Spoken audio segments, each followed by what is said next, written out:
Hey, what's up, guys? You're listening to the Airtime Misfits Podcast. I'm your host, Adam, alongside Nick. What's up? I don't know if you guys have noticed, but there's a strong wind in the air. Ooh, really? Um, Yeah, it's a little drafty over here. yeah, it is. You could almost call it a vortex. Ooh. Well, that's perfect because we're going to be talking about Vortex, which was located at Kings Island. So, yeah, we're going to go over the history of it, our experience riding it, and all that fun stuff. So, stick around.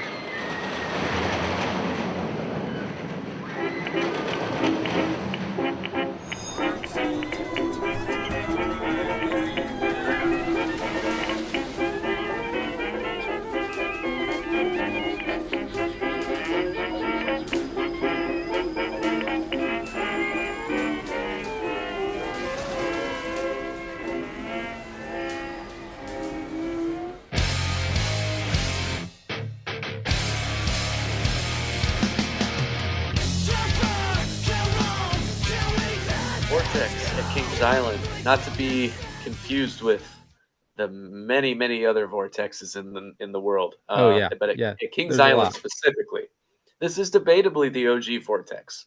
Hmm. Um, it operated from '87 to 2019. It had a track length of 3,800 feet, a height of 148 with a drop of 138 feet, reached a max speed of 55 miles per hour with 6 inversions. And boy, I didn't actually get to Kings Island for the first time until like 2013. I was like 20 years Yeah. old. Yeah. It was just on the opposite side of where I lived in the state, so I just Yeah. never made it. But when I went, this was the first one I wanted to see, and I think it's because like it was always like this really like I don't even want to say it was like a grail coaster, but just the sheer size and the shape and the colors and like all of that, it just would really stick out to me when I would rent like roller coaster books from the library growing up. Oh yeah, I agree. Like I would say very this is, picturesque. yeah, it is, and that was one of the coolest things about the ride, in my opinion. Uh, Yes. because I didn't particularly like the ride experience, but we'll get into that more. Hmm. But it looked great from the midway because it was kind of sunken down into like this valley. So like when you're walking on the midway past it, you get really close to the batwing element of this coaster, which is awesome. Hmm. Yeah. So yeah, it looks great. And in my opinion, it is like a classic 80s coaster. When they built this coaster in 1987, it opened as the tallest coaster in the world, which only held that record for 1 year. The Yes, next that's true. year, yeah, the next year was beat out by Shockwave at Six Flags Great America. But it also, when it Right. opened, it held the record for the most inversions at six. And then again, Yes. beat the next year by Shockwave with seven. So Yep. for like all those reasons, I think it was a iconic coaster, and I think that's why when it closed, a lot of people were disappointed. Even if the ride experience wasn't great, a lot of Mhm. people had attachments to it just because of like how groundbreaking it was when it opened. Oh, definitely. And kind of like what you touched on, and we'll get into this more later. But this is not a pleasant coaster to ride by No, any means, by any no. stretch of the imagination. However, it's very pleasant to look at. And dude, people have their favorite views or Yeah. favorite places to get pictures at Kings Island. From the Eiffel Tower, or like they have their favorite spots in the park. And I'll be damned, dude. My favorite spot in the park was specifically the crotch between Vortex's Batwing and where almost call it backlot, yeah, backlot stunt coaster. Yeah. Like right where that met, you had this perfect view from this rickety wooden fence Yeah. of the Batwing, and it was the most like picturesque Yeah. part of any coaster I had ever witnessed in person at that point. Yeah. It looked awesome from the midway. And yeah, Oh being yeah, able to get up that close to it. And I love the Batwing element. That's one of my favorite inversion yes, elements. Yeah, it always looked great. And even you can get some good views of Vortex from the Beast line yeah, or the Beast uh huh, station. You could get some good views of it. Another fun thing about Vortex is the land that it was built on was formerly used by the Bat, which opened in the early 80s, I believe.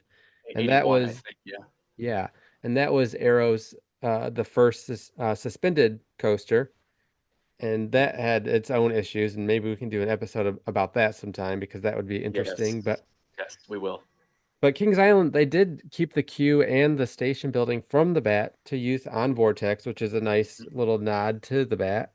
Yeah, I think I think that is probably in my opinion, the station was like one of the coolest parts of the ride experience. Like Hmm. it's obviously not the ride itself, but the queue is like I don't know if I'm remembering this correctly, but I feel like it's a really unique design. I love kind of the wooden shack feel. Hmm. Uh, I don't know, maybe that's not the best way to describe it, but I Yeah. remember it was just there's just a lot of wood everywhere, you know, Yeah. Yeah. I know what you all mean. painted like that 80s blue, like Yeah. It had was never 80s blue. changed. Oh yeah, like your Yeah. baby brother's bedroom in Uh-huh. 1985. Those walls, that was the Yeah. color, Uh-huh. and yeah, of everything, of the whole station, everything. But Yeah.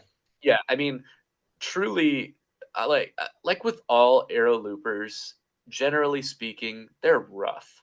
Um, Yes. so this was much easier on the eyes than it was on my spine. So Yeah, I think that was the case for most of the Aero loopers. With this one, though, I will give it credit. It was a very reliable coaster, even though it was rough. It was very reliable. When they finally shut the ride down in 2019, it had over 46 million rides given to guests over its lifetime, and which is one of the Jesus, yeah, highest in Kings Island history of rides. So it was known to be reliable. Like it didn't have a bunch of extended downtime. That wasn't the reason it was taken down. I think it just like reached the end of its life. yeah, And and and honestly, like just knowing Cedar Fair and the way they operate, they will not hesitate to chop an iconic historical like coaster at the yeah, expense of putting in something shinier and newer. So I still believe that there is definitely some possibilities that they're going to build something just kind of groundbreaking in this plot of land. yeah, I would Um, think so. And I yeah, am curious when they took it down if they already had a plan in mind of what was going to replace it, or if it was right. just like, we'll take this coaster down now and then decide what to do with the land later because it's, Mhm. been for almost 5 years now and the land is still empty, lots of It is. space, good And view yeah, from the and midway. but that plot of land is beautiful regardless. It is, yeah. But this is, in my opinion, in the top five most painful coasters I've ever ridden. Yeah. If I were being honest, like Hmm. I don't even think I could do it the service of giving it a top 10. This is in the top five. Yeah, it Um, is. Well, and I yeah. think I wrote it for the first time, probably around when you wrote it, because my first visit to Kings Island was the year that Banshee opened. Okay. So yeah, right around that time. Yeah. Yeah. And so, yeah, it was already an old coaster at that point, but of course, I wanted to ride it and I was excited to ride it because it does look cool. Um, Yes. but I didn't care for it. Is, rough like a lot of those aero looping coasters are, especially of that size. Because Yeah. like another one of my least favorite coasters is Shockwave that was at Six Flags Great America. It was like Vortex, but like on steroids. Right. For me, it was too fast, too many inversions. I just like blacked out every time. Yes. Yeah, these coasters, I get why they built them at the time because it seems in theory like a good idea to have a Yeah. coaster be Yeah. going, go And 60 miles an hour through seven inversion. at that time, that was like really like an innovative thing, like Yeah, really that was like pushing the envelope. ambitious. Yeah. Yeah. Hmm.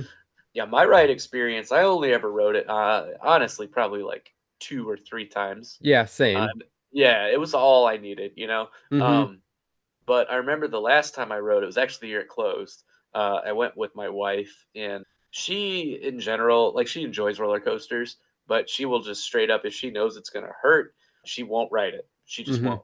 I somehow convinced her to ride Vortex, and I don't remember how, but Yeah. I must have sold it. And she got on, and I remember at one point looking over, and she was like tearing up. I was like, "Oh my god, are you okay?" Like she got hurt real bad. I think Oh, she like I can't remember if it was her ear maybe like hit really hard. oh, I that think would I make think during sense. that bat wing was pretty jarring. It's rough. Um, Yeah. yeah. Anyway, we got to the brake run, and she said, "I am never like I'm swearing off any kind of roller coaster that's going to hurt me because Yeah. I can't keep doing this." Yeah. So that was my last experience ever with it.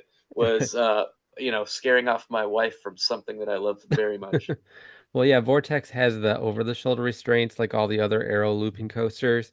They're not Right. forgiving, not at No, all. And no. if you're an expert coaster rider, you kind of know the best way to position your head Brace yourself, and yeah. where you take the least amount of impact. But like for anyone who doesn't really know what to expect or know like the proper way of sitting in one of those types of seats, it can really like bang you around like pretty like severe headache after or Oh yeah, even yeah. back pain or whatever. It's a rough ride and it's a lot worse if you don't know what to expect. Exactly. I think that was like, and I tried, like, I think I remember trying to just give her the rundown, like, maybe, because I mean, those aero trains are like boats. And Yeah. so it's hard to like get a good firm It sitting. is. Yeah.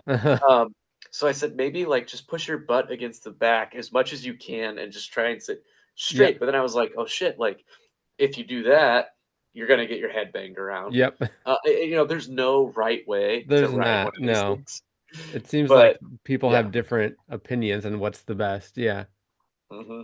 But a lot of these coasters over the last 5 to 10 years, they've been starting to come down, like these 80s aero looping coasters. Like we've Yeah. had Shockwave removed. The Great American Scream Machine has come down. Yep. Vortex has come down. There's Viper, which is out at Six Flags Magic Mountain, which is still standing. I I would I wouldn't be surprised if they get rid of it soon though. Yeah, it's like one of those things. It's like either they are going to take it down to replace it with something new, or do they want to put the money into preserving it because it's sort of like a historical coaster? I I don't, see that.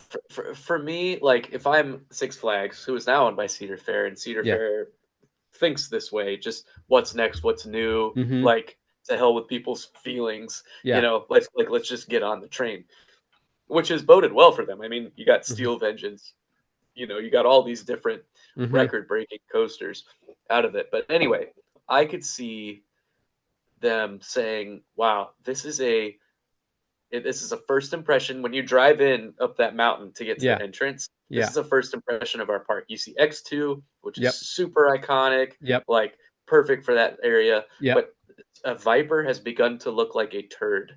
So Yeah. Oh, absolutely. Yeah. they need. I mean, it still looks cool, like structurally. Yeah. Those Vipers, like I said, they're fascinating, but Right.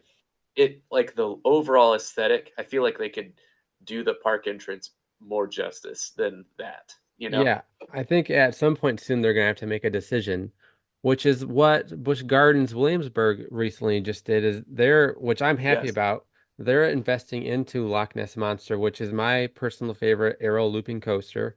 I Um, agree with that. they're putting the money into, I think, completely rebuilding it. I don't, or maybe I don't know if it's just sections of it or the whole thing, Yeah. but Yeah, I was gonna say, I don't know if it's getting the full on, like, Hulk treatment, I'm not hmm sure, but, I mean, I wouldn't be surprised. I mean, the way that SeaWorld spends money yeah, on anything new, it's like if uh they're gonna invest in this old coaster, like, they're gonna drop some coin, you yep, know? It's gonna be yeah. expensive either way. Yeah, but I think they're making the right move with Loch Ness Monster because in my opinion that it's an arrow looping coaster, but that one's paced well. It doesn't have too many inversions. You have the Yeah. iconic interlocking loops. So I Oh, think for them to save it and preserve it is the right move. mhm. And so yeah, by them replacing large sections of this coaster, like hopefully it'll be around for another 20 years or more. Yeah. Yeah, and as we've seen, like arrows, although they aren't obviously they don't become more comfortable, but they age really well. Like Mm-hmm. you will see an arrow around for literally, I mean, 50, 60 years. Like I'm trying Yeah. to think like corkscrew and like all of those kind of Yeah. OG ones that are Yeah. still around. Mm-hmm. Like they age well. Yep. You just got to understand that it's being preserved more for the history aspect and not for Right. the actual ride itself. Yeah. All Um, right. so I could totally see them going that route of like, this is a GP pleaser. It Yeah. for its time, it was just a monster. Like, let's invest in keeping it around. But at the same time, like I said, I just feel like Six Flags is going to be more interested in what's new, what's cool, what's high Most tech, what's a likely. record breaking thing that Yeah. I could put at the entrance of the park. It seems like prime real estate to just put something Yeah, new if you're going to go that route. it definitely is prime real estate. I do think there will be a lot of locals that will be upset because I do think, Yes. same with Vortex, I think Viper has like a strong core, like nostalgic following. Yes. where Yes. people just like are attached to it for whatever nostalgic reason. So I think that would be the only thing that might give them pause of taking it down if they care at all, like what the GP thinks Yep. or Yep. whatever. But that'd be the only thing. I personally, I don't have any attachment to Viper, so I think like it would be best to replace it. But I also Sure. understand on the flip side why someone would be against that. Same with Vortex. Like I know plenty Yeah. of people were upset that it was taken down. It seems like most of that has died off now. Like I don't really hear too much from people who are like, "Oh man, like I wish Vortex was still around." I think it was just No. like sort of like the first gut reaction. Like when you hear about a coaster, which is, a favorite of yours from your childhood, and you realize Yeah. it's going away, like your first reaction is you're gonna be upset. But I think Gut for the wrenching. most part, I think people have come to accept it and be okay with it and move on. And I do think, I think we can, maybe talk about what could come in the future for that Yeah. land. Oh Um, yeah. I would assume their next large coaster project will take up that land. They built, since they tore down Vortex, they did add Orion, which takes up the land of Firehawk, Yes. And they're correct? adding a new coaster this year, right? Yeah, Like a yeah. kids coaster? Yeah, in the Camp Okay. Snoopy area. Yeah, Yeah, that's right. that's right. Yep. And then they recently like redid the Adventure Express coaster. Yeah. Um, Oh, I forgot about that. Yep. so I would say Orion though was probably the last like ground up new edition, and that was Uh-huh. 2020, I believe. So, Yes. Yeah. Uh-huh. but I could see for this park, I think they're lacking in a good, maybe launch coaster, something like Copperhead Strike or Sure. even a dive coaster. Those seem to be Uh-huh. popular right now. I could see something like that, something sort of compact, Yeah. but new technology. Yeah. And that's yeah, sort of the route I was going was like I have two thoughts. I have one being you got Gravity Group just down the road. Yeah, Like build a I know they have like Racer and they have Beast, but like and Mystic Timbers. oh, thank you. Yeah, Mystic Timbers, of Yeah. course. But like I guess that is that technically deemed like a family wooden coaster? I think so, but Is it? Okay. I wouldn't call it a family coaster. But I think, I don't know what Yeah, the height requirement is. I think it's, it's right around there, 48. 46 Yeah. or 48 or whatever. But Okay. they don't have like a Kentucky They don't have like Flyer or yeah, I yeah, mean they don't have an intermediate like kind of like going from Woodstock Express, right. right, or Yep. whatever Yep. to Mystic Timbers. Like they need Yeah. that kind of I think like for the older kids, like big Like kids, like an Oscar's Wacky Taxi or Kentucky Yes, Flyer yes, or Wooden Warrior. Rorosaurus. Yeah, Yeah, yeah, Rorosaurus. Yeah. Yeah, I could see that. I think that would be cool. And you could call it like Beast Junior or something. yeah, yeah. Back in the day, they had Beastie. They just Yeah. pay homage, call it Beastie again. That'd be Oh, kind of BC. cool. Oh, yeah, absolutely. Yeah. And I But know, yeah, yeah, yeah, RMC, I was gonna say RMC has it that because that could be another contender possibly is if they want to add an RMC coaster to the park. yeah. They could Um, use it. yeah, but RMC now has that family coaster called the Moose coaster, I think. Oh yeah, that would be perfect right there. Yeah, Like and those because are it's kind of around some family rides, so yeah, it's yep. like it's a good location for something like that. Yeah, I But would I could also see. I'm sorry. Go ahead. no, you go ahead. I was just gonna Oh, say I could see them adding something in the next couple of years, but yes, I agree completely. mhm. But so that's one way. I think the other way that I could see it going is like cutting edge B&M, maybe a surf coaster or Yeah. maybe a dive coaster that's world record breaking for or Hmm. well B&M record breaking or Yeah. something like like because I see obviously B&M is out at King's Dominion right now. Hmm. They are going to Dorney. I could very well see a new B&Ms. I mean, Banshee opened in 10 years ago, Yep. but I could see them adding something else, even though they Oh yeah. were a recent build there too. And B&M, they're getting into more of like the family style coaster too. Like with SeaWorld, the new Penguin Trek Yes. Yeah. coaster Yeah. they're opening is like a launch family coaster. And they just opened a family wing coaster at a Legoland in Mm. another country. I Yeah. can't I remember forgot about that. can't remember which country, but it looks cool. Like I could see It something does. like that, like doing a family coaster, but with B&M. Absolutely. Yeah. Oh, And I definitely. know And Cedar Fair loves working with B&M. yeah.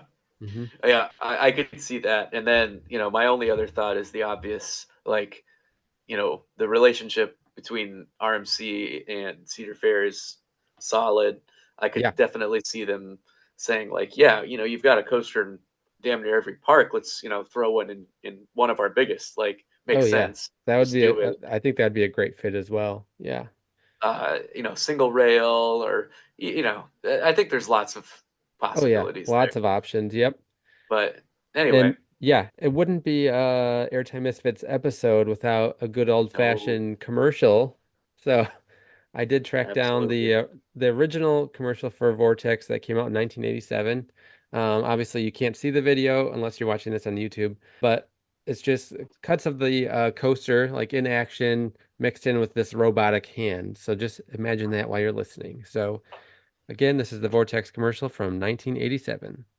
Vortex is waiting to take you Love the for a robotic spin. voice. To Oh yeah. send head over heels, upside down, 6 breathtaking I love that they times. really like dug into that sci-fi 80s. It's very sci-fi. Yeah. Feel the grip of Feel the grip. Vortex That's before right. it's too late. I Feel always the loved grip. I Ooh, I always want to loved feel that grip. I always loved the logo for Vortex too. It's just very 80s. Just something about Yeah, it's just like, yeah, like it's it something almost about makes me think of like that 80s movie Xanadu or something yeah, like that. yeah. Just like chrome Yeah, and the chrome. Yep, yeah, absolutely. yeah. But The chrome with that like the neon colors and yeah. yes, yes. Yeah. Like it really is such an 80s coaster. The only other one that it makes me think of, not I mean obviously a very different theming, but just the overall look of it is Demon. Like I Yeah, think that's absolutely. quintessential 80s, even though I guess that's technically Yeah. like 78 or something. But Yeah. And I um actually I do enjoy Demon. I think that's a pretty fun coaster. oh, love Demon. I Yeah. love them both. They're both Uh-huh. so good. Anyway, I mean we love Vortex, but ultimately I think Adam, if I could speak on your behalf, I really Yes. think we both are okay with its demise. And Yes. especially if it means that we're going to get something bigger, better, cooler, Yeah, or what I have you. agree. I agree. And a cool thing that the park did, which it was the first time I had seen it done, is they were selling off pieces of the track. Yeah, Um, they they were kind sold, of the harbinger for that, I think, and yeah, then which like I think is a the great future idea. follows suit. Yeah, Yeah, and I think that kind of smoothed it over with the people who were upset that it was going away, that at least they could get a piece of it. yeah, literally. I think that was thoughtful for the park to do. So yeah, they sold off pieces of the coaster, and people were able to buy it for $198.70 uh pay homage to the year it opened 1987. So Oh, that's right. I forgot there was like an homage to it yep, somehow. But yeah, yep. that made sense. So yeah, but that's Vortex at Kings Island. Again, I would say it's an iconic, legendary coaster, but it was time to go, and I think it was the right move. Yep, I think without it goes without being said that most aero loopers could probably bite the dust. I wish more parks would follow suit, but you know, whatever's next there, I think is going to be a big deal. Knowing that Yeah, Kings Island has become one of Cedar Fair's like marquee yep, or biggest one of the big deals of that chain. yep. Um, It'll be whatever's next something is going to good. be better. Yeah, for Yep. sure. Well, thanks for listening, guys. You can check us out on Instagram or Twitter at Airtime Misfits. And thanks for listening, and we'll see you in the next episode. Hey, it's X now. Oh, on It's X, X. sorry. Check us out on X. See you guys.